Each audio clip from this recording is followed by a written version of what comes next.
as the lightning in the colored night that in a spleen unfolds both heaven and earth, and ere a man has power to say, behold!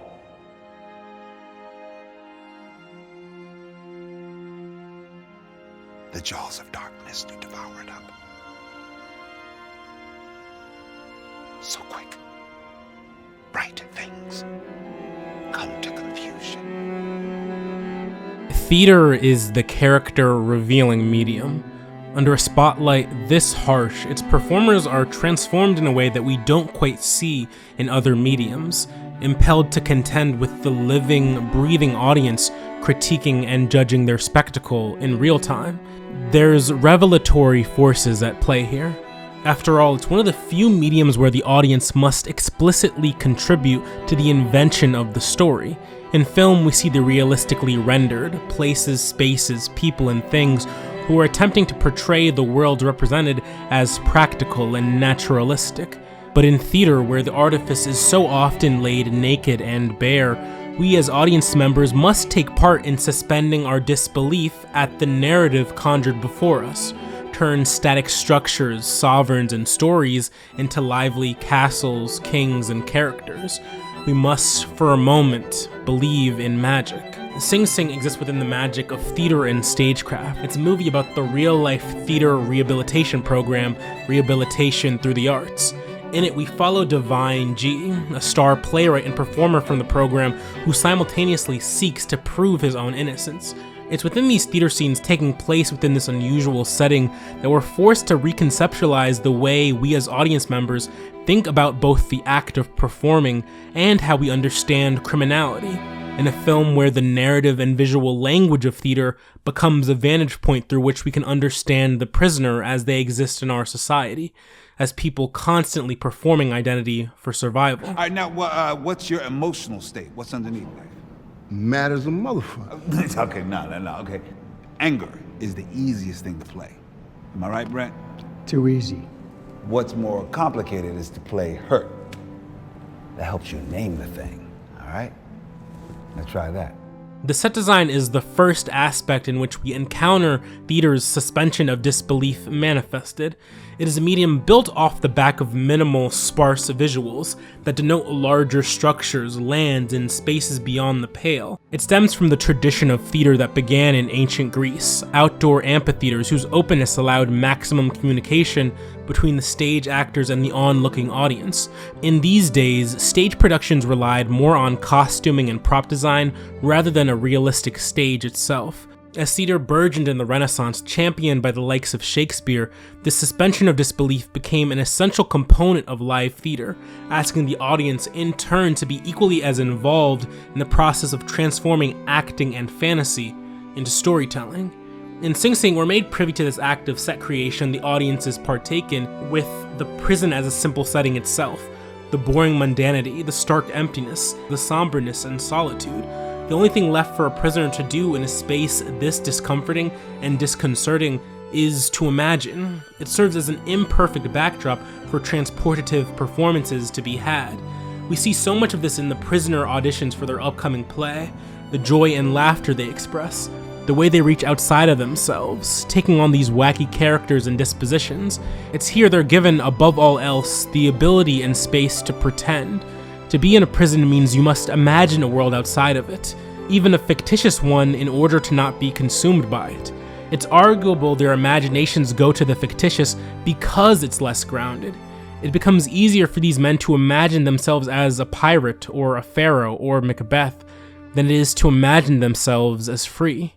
And just like in theater, it's the space itself that informs the character. In theater and stories in general, there is a trust instilled in audiences to be capable of filling in the gaps based on the limited knowledge we're presented with. It's at the core of media analysis and understanding. A man on a throne in a castle is a king. A man in a cell in a prison is a criminal. Sing Sing is interested in exploring that assumption. Divine G is constantly talking about this program, allowing individuals to leave their past behind, leave their baggage at the door, and be transported to a place that promises rehabilitation. Divine Eye, a rowdy prison bully entering the theater program for the first time, serves as his character contrasting foil in the film, and we bear witness to how their experiences and time spent in prison has allowed them to shape very different relationships to the physical space itself. We can explore this in theater's second major calling card, its blocking and staging. It's here we begin to understand character not just as the space they occupy, but by the way they interact with the space itself. Historically, blocking and staging became more important in productions as directors gained more notoriety and wanted to emphasize the relationship between the audiences and the actors through informed movement and deliberate positioning, capable of stirring the audience towards feeling and emotion and better understanding the stories through even the simplest choreography. I think one of the things blocking and staging makes most apparent to audiences is that they reveal a kind of directorial oversight, that what these actors partake in is a regimented version of a play, of human experience, watched over by an overarching person with a grand plan, and the actors are expected to be beholden to this grand plan, else their performance falls apart entirely. In Sing Sing, we see an equal but opposite parallel expressed in how it comments on prison and imprisonment. The prison exists as an institution very specifically designed to encroach on an individual's freedom of movement. The regimented uniformed lines, a carceral state in charge of where the body is allowed to reside, the way they move between enclosed, cramped prison spaces, shut off from the outside world, the small and large ways personal space is invaded and infringed upon by the prison guards, forceful pat-downs, violated rooms, drills that ask prisoners not to retreat to safety, but to remain out into the open, perilous and afraid. It's only in the theater scenes where a kind of intimacy is brought back into the fold. It's funny how it's the small moments where their physical space seems far more vast and freeing. Sometimes it's just all a little too much on the heart. But that's no excuse. And I hope that you can forgive me. This gives us greater insight into what the Divines see and feel when in the midst of this space, interacting with the ways that it can both hide or highlight different aspects of their character. When Divine Eye is brought under the wing of the theater troupe, it changes how both of them operate within the space, the relationship to their environment, the aspects of their character that are now blocked in stage, parts made incapable of being represented fully, other parts unsavourily put on full display. Even on a theater stage that promises a freedom the prison lacks, we see Eye's understanding of space feel equally as encroached upon. In leaving one set of defined overarching rules, he submits to another, the society of the theater group, its rules, its regulations, and its history. And in a space where he is forcibly broken down, we begin to understand the overarching effect that prison has on character. Suffer the slings and arrows of outrageous fortune. Or to take arms, bro. What's up? What's up? Why are you walking behind me, bro? I'm supposed to be walking behind. Bro, Why don't all you this just room do right what the hell here, you all this supposed room to right do? here, you Why got. just Why? blocking? Bro, I'm saying this is shit niggas Listen, won't do in the focus yard. on Right here, you got. Listen, What you you mean wanna be a supposed get out to? of here. That's What what you I'm mean supposed get to out do. of here? Bro, listen, you be doing shit you wouldn't be doing in the yard, bro. down, man. Fuck you talking about, come on. You know how I heard get what the it fuck up, I boy. said. In theater, character is understood through the gestural, the vocal, the textual aspects of performing, all vying for our direct gaze and attention in an effort to give us an impression of character. Part of the reason Divine Eye and Divine G initially butt heads comes from the conflict stemming from their own assumptions about each other, the tiny sliver of character they've latched onto, inadequate representations that really fail to encapsulate entire identities, and even worse for wear, it's a mindset reflected in how the prison operates in our society. A trial or a clemency hearing that decides your fate, a single moment that defines who you are in the eyes of the law, the eyes of your peers, and the eyes of strangers. In Sing Sing, we become cognizant of the performance of humanity that is linked inseparably to how we understand identity.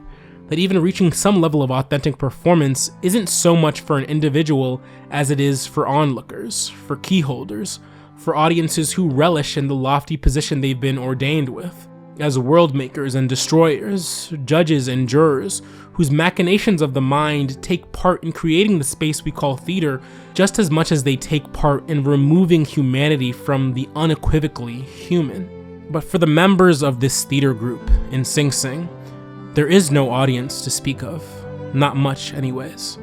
The strife that they encounter, the levels of unfathomable grief that sets in, The search for personal character, for meaning and purpose carved out of a now life-defining role forced upon them is one that promises no curtain call, no encore, no transformative change. It's an exercise of performance undergone for the self in hopes that a new life can be lived. It's no wonder why the text is so concerned with the works of Shakespeare. From A Midsummer Night's Dream to King Lear to Hamlet, works dealing with imprisonment, loss, and delirium experienced. It was Shakespeare more than anyone who saw his character not always as real people, but as dramatic representations of people, relying on illusions through tricks of language and stagecraft that could bring the multifaceted concepts of the human condition to a form we're far more familiar with. Theater is a medium constantly drawing attention to its own artifices, to its illusions that are only held up for the duration of its story, only capable of enduring so long that we put in the effort and energy to maintain its existence. In Sing Sing, with humanity beckoning from every facet, we're asked to apply this notion to prison itself, to the systems we've held onto, maintained as important and necessary to a functioning society, systems that have in turn transformed the real ways we think about the humanity of the incarcerated. As I mentioned before, theater is a character-revealing medium. Through it, we're given not just inescapable access to the human condition dramatized, but we're given a deeper understanding of ourselves, of our own ability to invent and to imagine, to create from the markers we use as shortcuts to understanding people. But it's in this process that we're forced to interrogate our own belief systems. That same imagination, capable of transporting performers to lands vast and incomprehensible, is the same imagination that manifests in the hatred, the lack of empathy, the narrow conclusions that remove humanity from the all-encompassingly human. Sing Sing relishes in its belief in humanity. It asks us to see performance not as artifice, but as a desperate, emphatic cry for help, to be seen in the eyes of others as equally deserving of our love, to be seen as worthy of second chances, restructured and restored lives, to be seen at all. And so, even on the smallest stage, in an empty hall, performed to an audience of no one, theater delivers the broken and the downtrodden all the same, to a place where all manner of disbelief is suspended.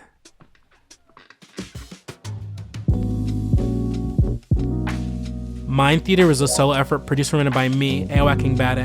For only $3 a month, you could support the show on Patreon. It really helps a lot. The link is in the description box below. Thanks for watching. I'll catch you next time.